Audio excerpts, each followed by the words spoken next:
Nick and I knew for, the last decade that we needed more space to make art and to store our tools and all of the materials that we need to make art.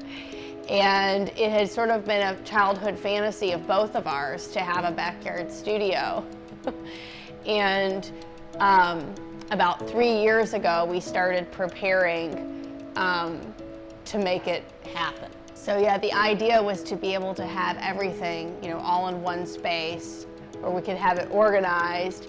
And the main thing too was to have enough space for the models, to have a model stand basically, so I didn't have to set up and break down every time somebody would come visit.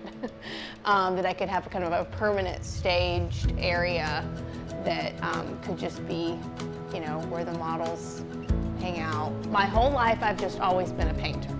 And I have always told the story that when I was in first grade, I remember interrogating my sister and asking her, "What do you want to be when you grow up?" And she started giggling and said something like, "Oh, a clown," or something. And I said, "Oh no, you need to tell me something seriously, because I am going to be a painter." The best thing about Metra is that she's always going. She's aware of what she needs to get done, for sure. Because I remember being in class and her being like, "Oh, I need to be at St. Charles at this time or at Forest Park at this time, and then I'm gonna work 50 hours on this painting at once." And so Metra is an inspiration, I guess, as an artist, just being able to accomplish exactly what you want, when you want, time management for sure. And I saw it as just like this very serious profession, even at a very young age.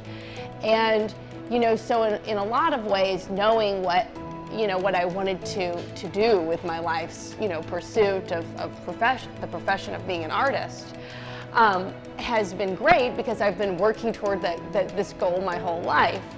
But at the same time, when you know exactly what you want to do, there's no wiggle room for any kind of, other possibilities. Being an artist has kind of been this come hell or high water, thing for me.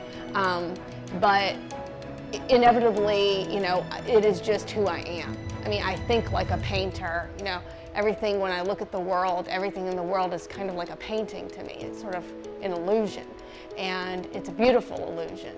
And I'm, if I really just kind of open my eyes and open my perspective and really let those things kind of come in, I have these moments that are really fluid, where all of a sudden I know that's what I want to paint. Just kind of capture it, but I'm always looking at the world like it's framed, in a picture, and this must be the way my brain is wired.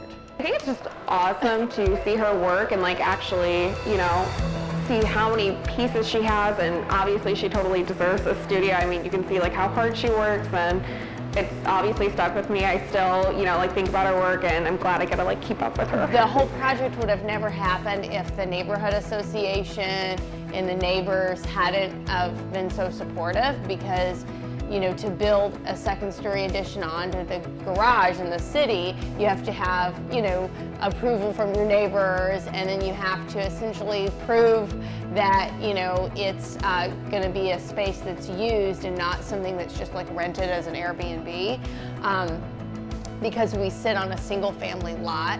And so we had to essentially prove, that we're artists, he's a contractor, and that this space would be used, for the making of art and art business.